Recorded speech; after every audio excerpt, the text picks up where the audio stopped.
Hello everyone, welcome back to my channel. I'm Soren and this is Prime Code Academy.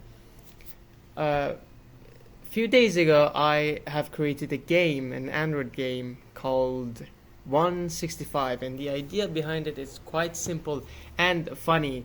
A friend of mine, a very close and good friend of mine, her height is 165 and I always tease her about her height. And sometimes I send her Instagram reels about food. She kind of have this. She's a food lover. She loves to eat a lot of food, especially sandwiches, pizzas, and hamburgers.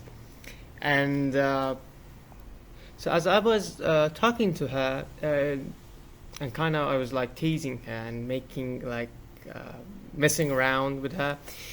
She gave me, all of a sudden, she gave me this idea, this sparks in my brain just hit me that I should make a game from her character, She's 165 and she loves food. And so I started coding. But the first thing I wanted to use, do, was using Unity. But then I thought using Unity to make games, it's not really challenging. I'm not I'm not insulting anyone. I'm not saying the Unity is easy. No, it's for beginners. Yeah, it's not easy for anyone at first if you wanna, start learning it. But I wanted a new challenge. I didn't want my game to be simple. I knew what I was going to make. I was going to make a 2D game, and I wanted something to be challenging because it's going to be in my resume. So I decided to go with something not really formal when you want to make a Android iOS game.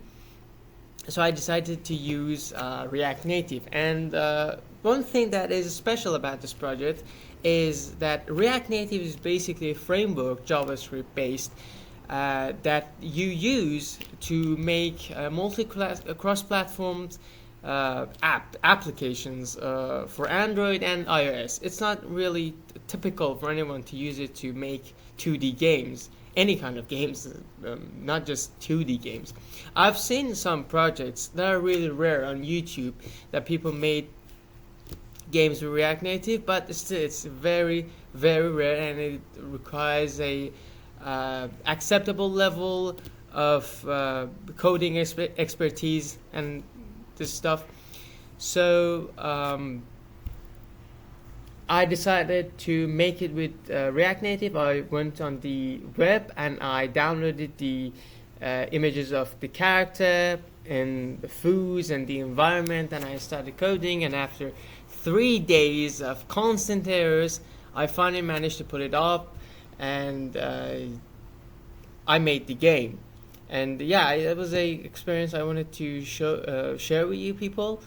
And if you like the content that I'm posting on my YouTube channel, please like, subscribe, and stick around, see what happens.